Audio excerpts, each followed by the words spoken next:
back kind of That starting kind to of go. looks The like one in it. the back going starting to go up the mountain, I think's a bull, yeah. It's hard to tell.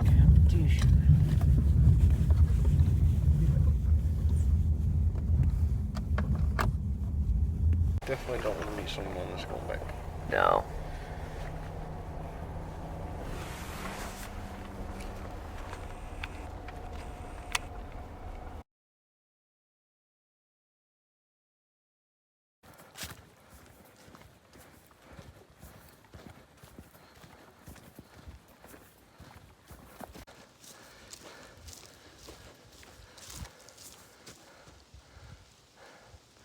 We're making progress.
I know. It's like an 80 times optical zoom.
Yeah.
All right.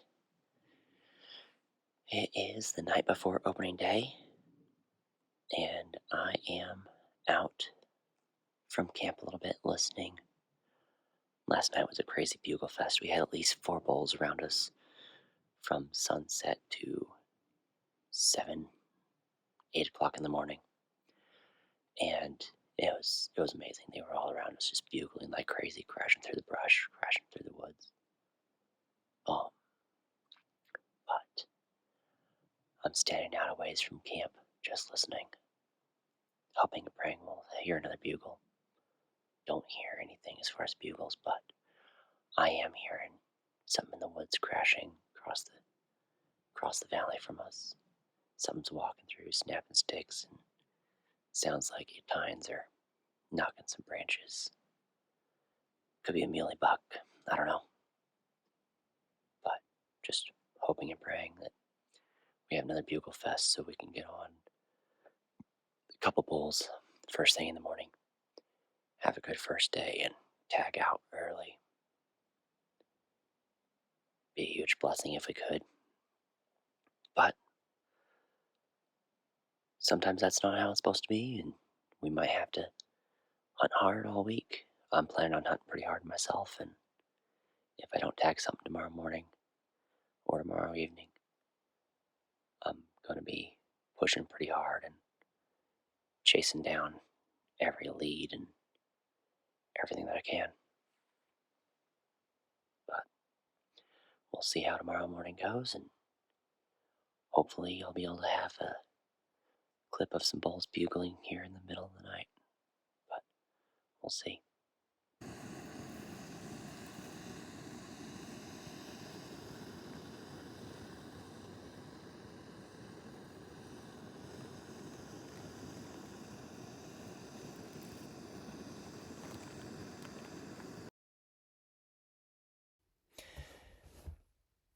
Not much happened over the first few days of season. We always seem to be 1 or 2 steps in a drainage behind the elk. They were always moving. We always seemed to be right behind them and chasing them. And we didn't get much action until we got close to the end of season. In fact, right now it's the second last day of season. My brother-in-law, Joel, and I are stalking into an area that they've been bedding. We were getting pretty aggressive, throwing most of the caution to the wind. And we got close, second to last day, but didn't connect, didn't see them. We heard them, we smelled them. We backed out because we couldn't quite tell where they were, and we were going to blow it up. And we tried to get a game plan together for the next day. And this next clip is opening day. Joel texted me not too long after sunrise, and he's like, "Hey, I've got a bull down. I need help." So I booked it over to him, and that's where this next clip picks up. Yep, start over. So we're started working up through the bedding area or through the dark timber here, and we stopped a couple of times because we thought we heard an elk uphill from us. So we finally could come to this area. It looked like a crossroads, had tracks coming every which way, and it was a little bit of a clearing, and I had fairly good visibility. So I was like, let's just sit down here and see if we catch anything moving through. So we sat down, and we've been sitting there for probably an hour. Well, Not even. Maybe an hour, because I dozed By the off. I time took a we were nap. in there, He'd it was- been sleeping, and I woke back up, and I was glassing and looking around, and then I was messing with my hand warmer. I warm my hands up, and I look over to the right past him, and I see the head of the first step past or step into the opening much bigger and up walk close. past, and I was like, Bull or I could see- cow or- it was a bull. And I could see he had antlers, but I couldn't tell if he was legal. He didn't have a lot of points going up then I see the second one right behind him, and so I got my scope up and was looking to try to decide to see if he was a legal bull. And I started counting, and I was like, yep, there's at least 4. And he stopped with his front half, or just his neck and like brisket showing, and he just stood there for almost a minute, kind of sniffing, and I was just worried he was going to wind us because the winds were just swirling like crazy. And then finally he took a step forward, and as he was stepping in, as soon as his shoulder cleared, as soon as his shoulder passed the crosshairs, I fired, and they ran forward. He was hit pretty hard, but he ran forward and it stopped out of my sight, and so I jumped up, and it put Isaac almost right between me and him, so I jumped up and ran to the left to get a clear laid shot. down at that point. And I looked through, and I was trying to make sure I shot the right one again, but I could see the one. You could see he was holding his leg up, and I was like, "That's the one." And I drilled him again, and he watched the shot, and he said he was hit hard. And fell over. He about fell immediately over right there, almost. but he fell 10 seconds later. Yeah, he took maybe 4 steps away and then just turned and dropped. Yeah. So then we could hear him kind of heavy breathing Yeah, over there. he So I circled around to try to make sure, but by the time I got over there, he was done. So Awesome. the other one stood there for Yeah, it was a couple minutes. it was He just moved there. off and was like, stood back looking and was like, "What's going on?" While we were walking up, So it's like, but Wow. still don't know if he was legal. He didn't. He was like, he just had he had the main beams, but didn't have many points on it. So anyway, let's go get him. So, after Joel tells his story, we start hiking into the bottom edge of the bedding where we tried stalking in the day before, and it's pretty darn thick. It gets really rough, really tough going, and immediately I see why the elk are there. It's really hard to get in. They feel very safe, and it's very hard to see any good distance in there. They'll wind or hear or see you long before you even know they're in there. And so we hike in, and Joel ends up showing us where the bull was. He said he had made an approach on it, and he makes a second approach with me catching it on camera. So I'm going to show you guys that here. Okay. So we were sitting right up here. Right where the tracking pole is? Isaac was by this tree, and I was up there. Okay. And they came in. I'll step over here. I think I see him. So we were sitting right up here, and they come in. about Right down 30 there. yards, coming downhill this way.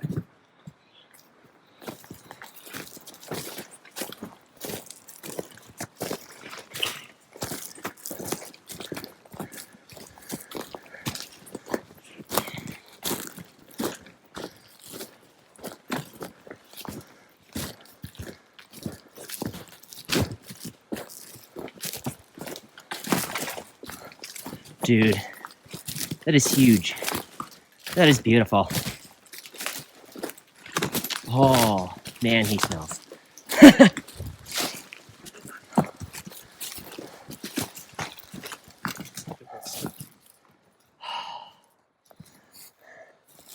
It's got some character. He does. Oh my goodness. Move around and snap photos.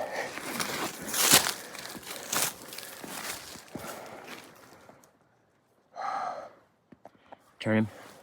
This way? No, the other way. Other way. Oh, yeah. Hold him right like that. I gotta be back further, make it look bigger. No, no. Hold him right like that.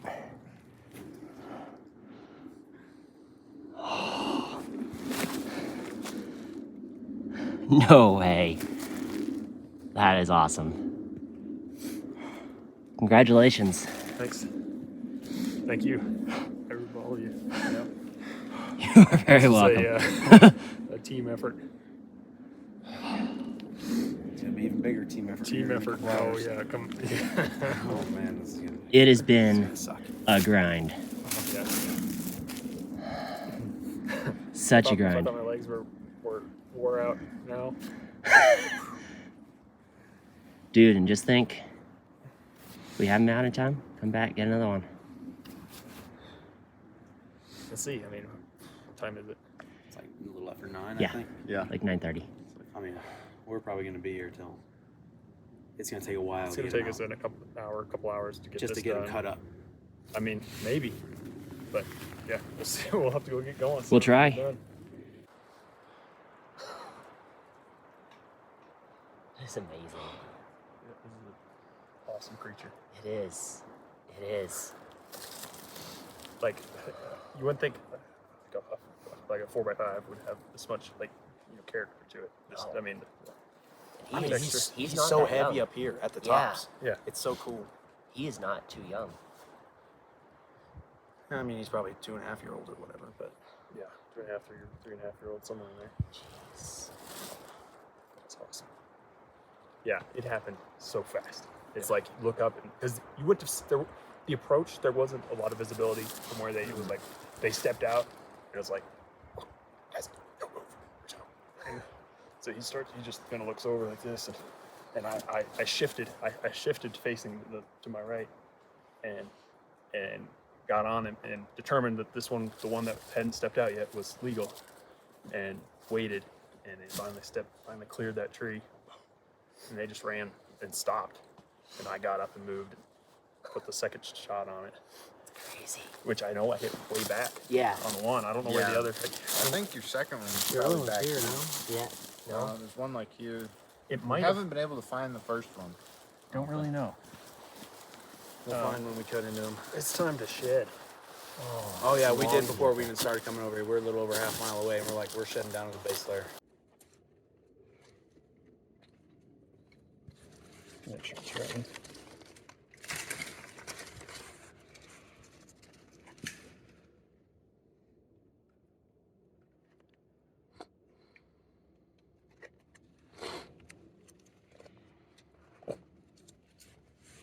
Okay, 16th. so we're gonna do month. Yep. October.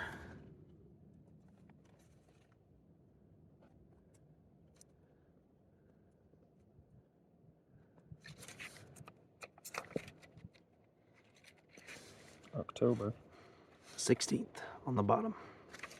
16th.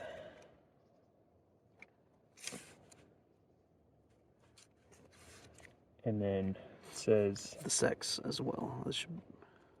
But I think it says antlered, so I don't think that matters. That's only for either sex tag. Well, 2024 elk season's a wrap. What's the takeaways? Well, don't camp at the bottom of the mountain. yeah. Although that day probably wouldn't it have is been able to possible. climb the mountain. It is possible. It is- You did it it is- on your second It season. is doable. Yeah, it doesn't. It's not easy. Nothing's easy. What are yours? I think one of the first one. for my first one, I think I approached the season wrong in a lot of ways, focusing too much on like water and trying to pin down stuff that would have really been more helpful in September than in now. Right.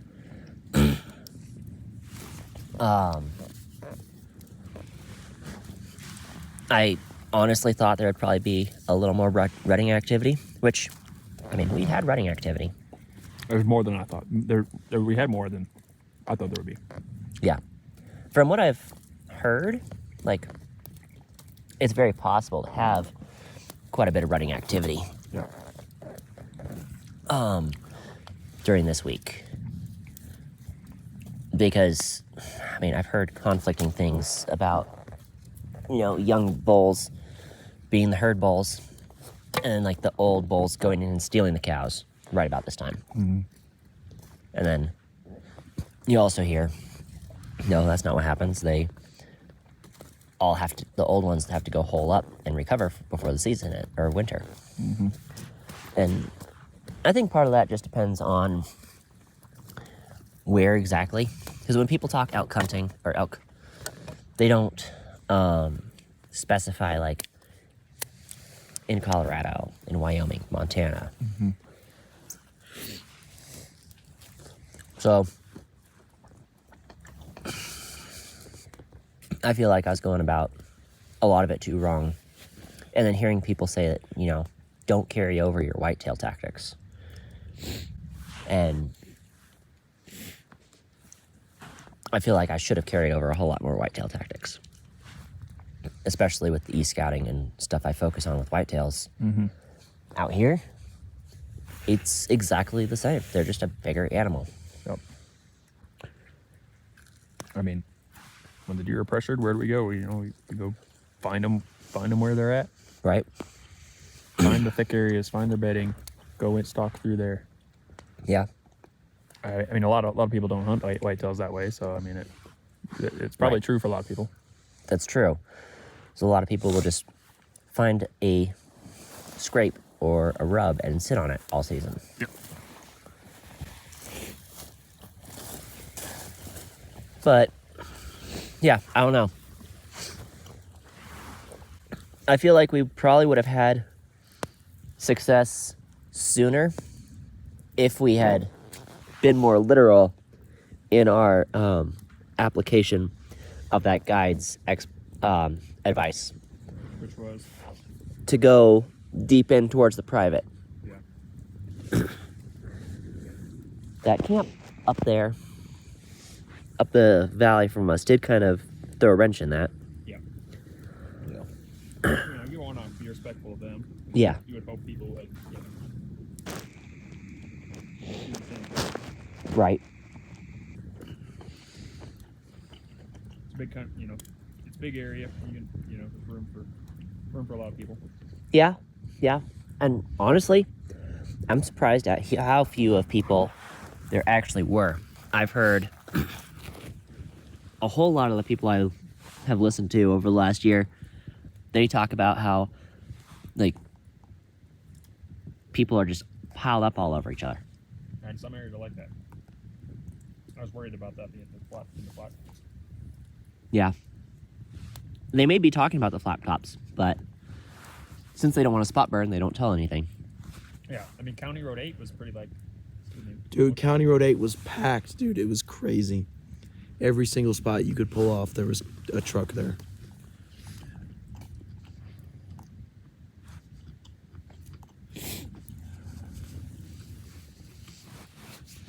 Yeah. That's on what, the east side of the flat tops? Or it's on like the east side of the Root National Forest yeah, where we it are. kind of runs along the north, I think. North of the County flats, Road yeah. 8, County Road 8 goes a long way. Yeah. Yeah. So next time I come back, I'd probably carry in or over a lot of topographic stuff that I look at. Yeah. Instead of, I mean, obviously, water's important. Yep. And you guys almost had success on water a couple times. Right. I mean, we could have. I mean, if they were just had been legal. I mean, there was a raghorn that came in that just wasn't quite legal. Yeah.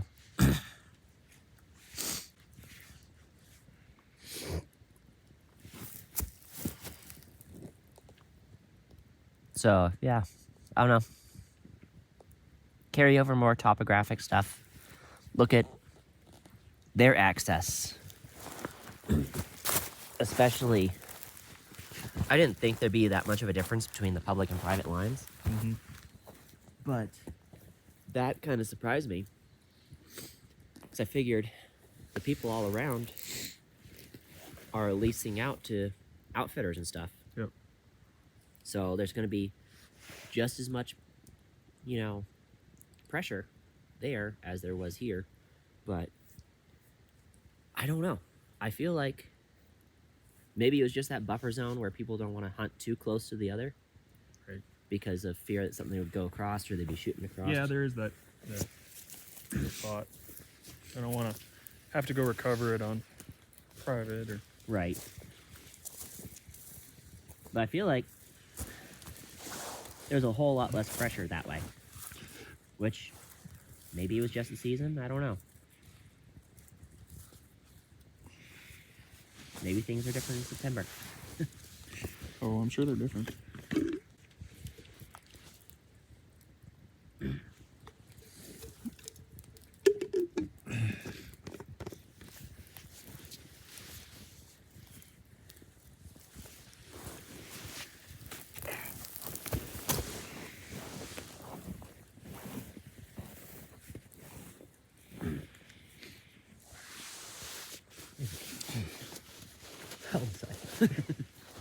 I also, starting out, I think I was paying too much attention to old sign. Yeah. Like, that's the one place I feel like I did carry over my whitetail tactics. Mm-hmm. Like, looking at, oh, you've got 10 rubs within this pathway. Yeah, the elk may not be rubbing right now. The whitetails don't do their rubs, during the winter or during the season very much. Right. But they still travel the same corridors. Yep. And that's one thing I carried over to here is I was expecting them to be traveling that. Elk, I mean, they have so many trouble. I mean, they just. I Yeah. think they go wherever they want more. I mean, I think they. That's They kind of don't where I'm. stick to the same travel patterns Yeah, as they much seem as to. They whitetails. seem to just. Yeah. I mean, they're so good at. I mean, they can get around so. I mean, they're so well adapted to this terrain that it's just like. That's I mean, kind yeah, of they're the going to take the path read least I got. resistance, but then again, they can just step over anything. And, Yeah. I don't know. You know what? I'm gonna put that other jacket on. I can take my orange off. Season's over. There you go. Don't gotta worry about anyone shooting you now.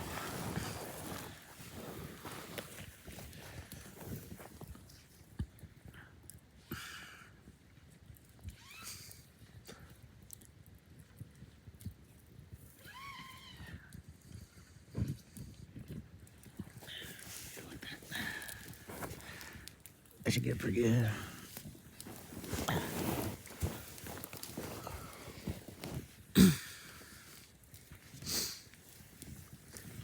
I don't know. What are the top 3 biggest things you feel like contributed to your success? I mean, realizing that, from the times we were in the bedding, I mean, we had number of encounters in there, in the dark timber. Mhm. Realizing that's where they're at, and you got to go in there and find them. And then I think the time of day. I mean, it was like we get in there. What the thought was, get in early when they're obviously getting in there early, but before Right. they bed down for hours, and they're still milling around because looking at the sign, they're spending a lot of time in there, just walking around.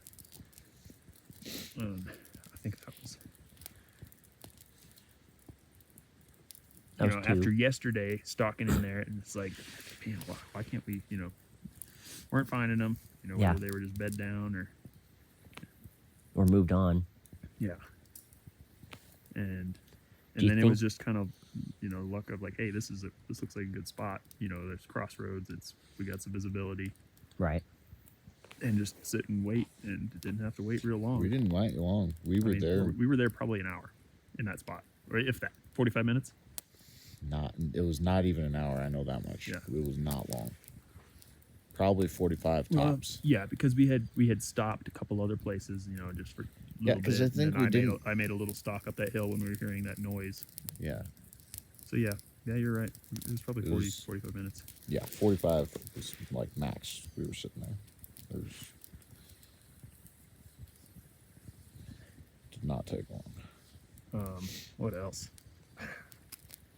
Do you think they have different beds for different times of the day? I would be surprised. I mean, I'd say they get up and move a couple times. Whether it's just random or be like, we don't like the air currents or the temperature here. We're gonna move.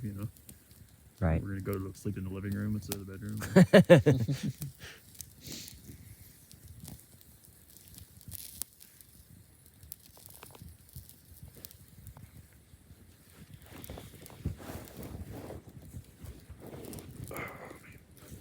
I'm gonna like this jacket for deer hunting. I didn't use it much here because temperatures weren't really that bad, and I didn't really, I just wanted to carry the least amount, so I carried the puppy if I needed an extra. What about you, Jake? What? Your thoughts? What'd you learn? Differences in last year, or What would you do different in what we did? I mean, I would have been more aggressive on bulls like opening morning that are bugling.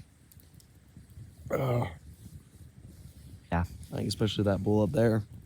yeah, I think, try to take advantage of them still being vocal, and if they are vocal, try to get in on them. yeah. I mean, I think being aggressive can pay off. Yeah, it's a catch-22. It either pays off or you screw everything up. But if you, it is. If it messes it up and you blow them out of the county, stuff stings. That's been smoke getting very nice. Okay, there we go. Not as bad. But it's back over here. Go away. We have like smokeless fire. It's called a your other than that, I mean, MSR. it's like the same thing. Realizing if they're sitting in the dark timber, they're not coming out. There's no point in sitting here glassing these south-facing slopes. They're not coming out in them. Yeah. Realizing you have to get in there to get after them, Yeah, they don't. and then figuring out that the best time to get in there is actually in the morning, and not in the afternoon.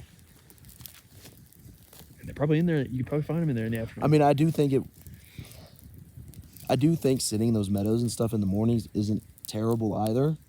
Maybe we just got unlucky in them not coming into those meadows. I kind of think so. Some of those north-facing meadows sometimes in the mornings, but Yeah. right, because they look good. They're out here Yeah. quite a bit. And And they have to travel woods to woods somewhere and feed somewhere. So I think it was maybe a bit unlucky that we didn't see any in those meadows really, but yeah, just realizing we need to get in the thick stuff in the morning, just set up in a good spot. And other than that, it's just like, me and Joel did it too on the last trip. It's just like sticking it out every day, Yeah. and make sure you're going out and putting in full effort every day. yeah, last year we kind of wasted 2 days glassing a south-facing slope. Yeah. And then it's like, oh, they are up in the timber, and there's lots of food up here, and there's no need for them to come down to the sage flats. So you were higher elevation. No, no. we were lower A elevation. little than bit we were lower here. than us. Really? Okay. I think our highest point there was like, on that ridge we were on was under 9,000. Yeah. It was like 8,600 or something like that Yeah, I on the think ridge we were hunting from. I think you're right. Huh. There was a point way up the mountain from us that was close to 10K, I think. But we were a bit lower average elevation.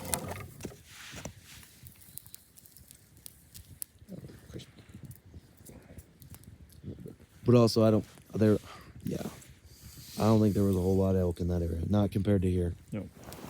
There's a ton of elk in this valley. Yeah, we got lucky.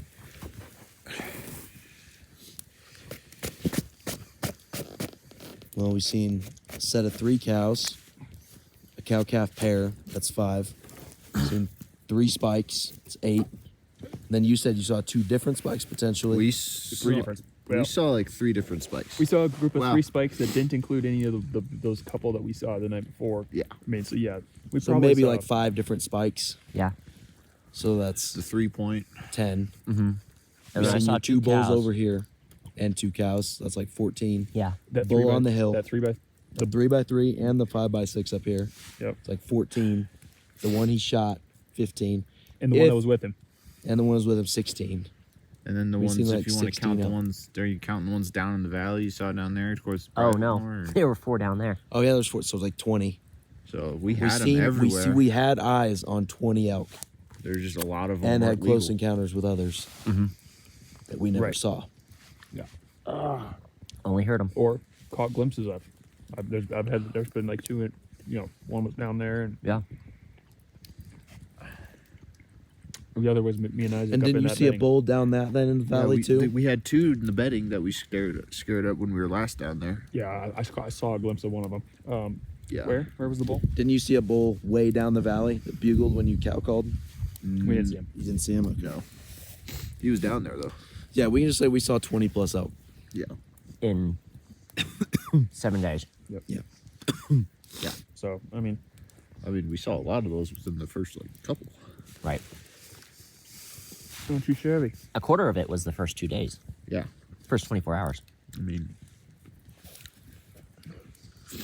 That first day of sitting we saw. Well, that's when we saw those spikes in the 3-point. Yeah.